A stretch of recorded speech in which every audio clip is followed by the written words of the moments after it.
Hey, so today is the 6th type of hunger, and this is mind hunger. And these last 3 that we are going to talk about, which I've already posted the one about the cellular hunger, this one mind hunger, and then the last one is heart hunger. And I think these 3 are really the hardest to kind of grasp and to not let overly influence us, or to kind of balance their influence, I guess, and more so balance specifically with the cellular hunger and today's mind hunger. And so mind hunger really kind of encompasses all of the things we say to ourselves. I should eat less carbs. I should have that dessert. I worked really hard this week at work. I deserve it. Or hearing a study about,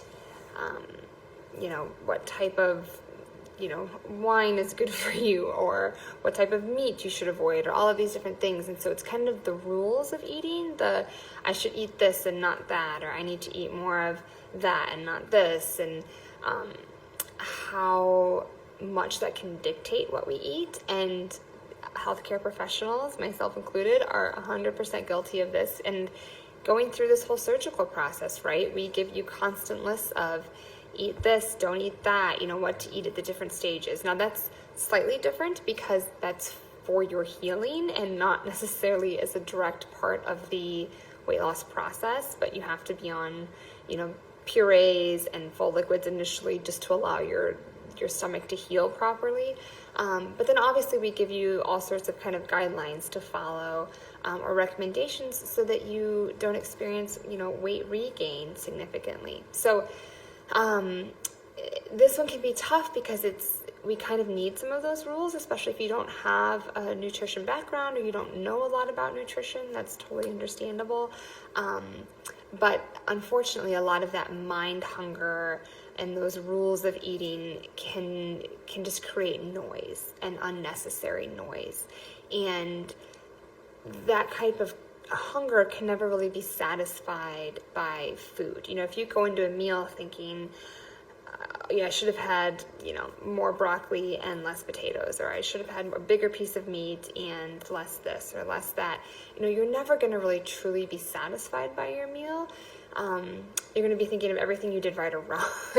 And so really kind of that mind hunger, to really be satisfied, is you have to really quiet the mind as much as possible. And this is something I personally struggle with, so I'm maybe not be the best one to be giving you advice on it, but I think it's just something to kind of be aware of, how much we tell ourselves rules all the time while we're eating, and knowing and kind of thinking maybe in more detail, like what rules are really helping and what rules are hurting. And frequently I think you'll find that more rules are kind of probably hurting your satisfaction and pleasure in a meal as opposed to helping. So let me know your thoughts on this one. I'd really love to get more comments on these, because I think this is such an open-ended topic as we explore these different types of hunger and how they affect each of us differently. And really, this is where I see the biggest struggle overall for people is trying to really understand why they eat and those drives to eat and the things that we tell ourselves.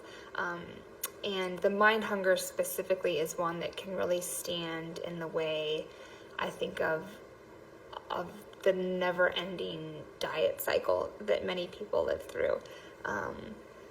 And so that's really what I'm hoping to kind of be able to break you from through this whole process of surgery and aftercare, is hoping to kind of guide you to a healthy lifestyle so that you don't feel like you have to live by all of these rules. So anyways, end of rant there. So let me know your thoughts. Questions? We would love to hear from you in the comment section below. Tell us what else you want us to cover. And do not forget to share and like this video.